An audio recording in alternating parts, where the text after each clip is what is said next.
All right, part two of the three angels' messages.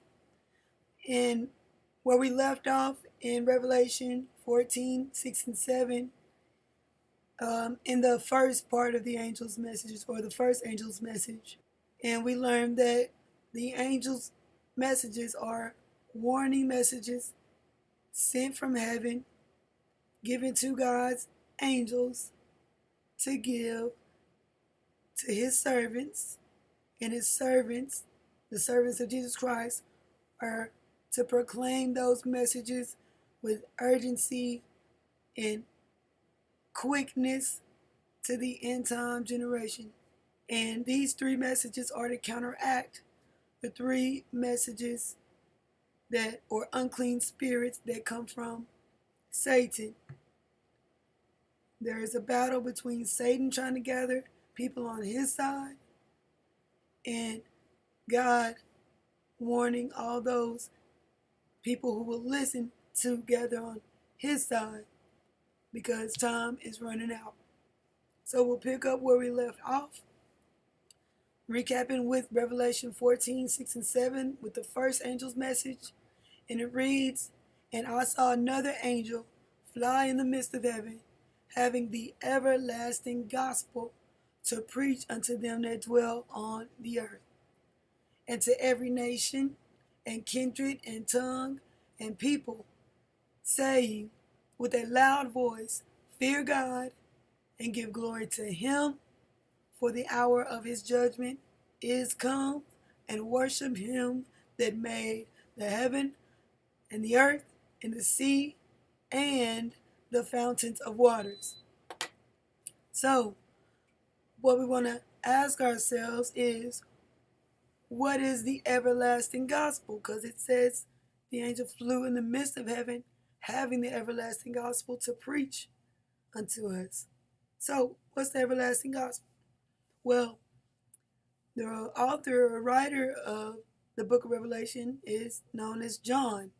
And he also wrote the Gospel of John and the three epistles of John.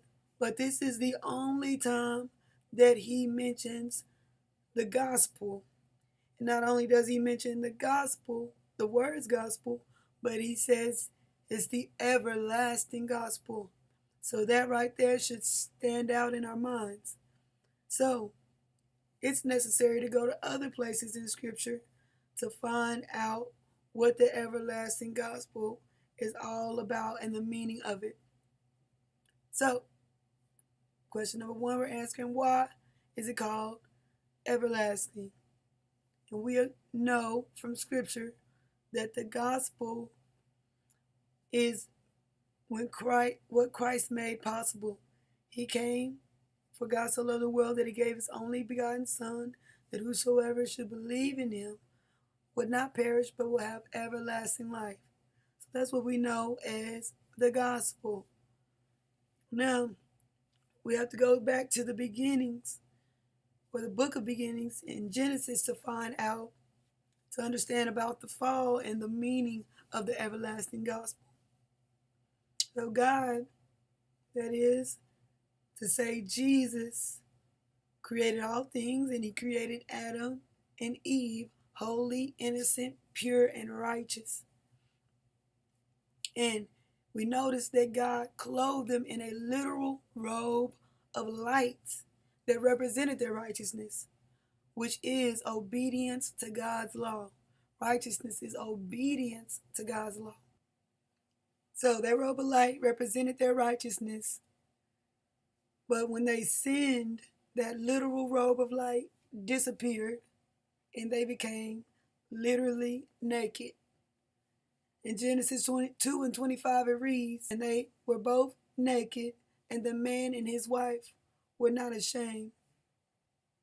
And when they sinned, that literal robe of righteousness or obedience to God's law disappeared, and they became literally naked. But before that, in Genesis 2:25, it says they were both naked, the man and his wife, and they were not ashamed. But once they sinned, their eyes were opened and they became naked. And if we go down to Genesis 3:7, after Eve had been deceived, it says, "And the eyes of them both were open, and they knew that they were naked. And they sewed fig leaves together and made themselves aprons." So it wasn't just the fact that they were physically naked because they sewed fig leaves together to cover themselves, but it's important to know that they also felt spiritually naked and ashamed, all right? And that nakedness represented their disobedience to God's law, or aka their unrighteousness.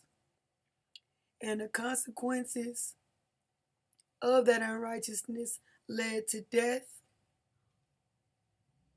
or spiritual nakedness, which is symbolic of the same thing: death and spiritual nakedness or unrighteousness.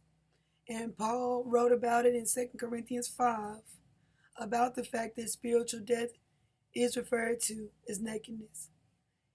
And he mentioned how we grown to be clothed with our house from heaven like we were in the beginning, speaking of our physical body that we live in, which is now a body of death. But when we receive the robe of righteousness, death will be swallowed up in life.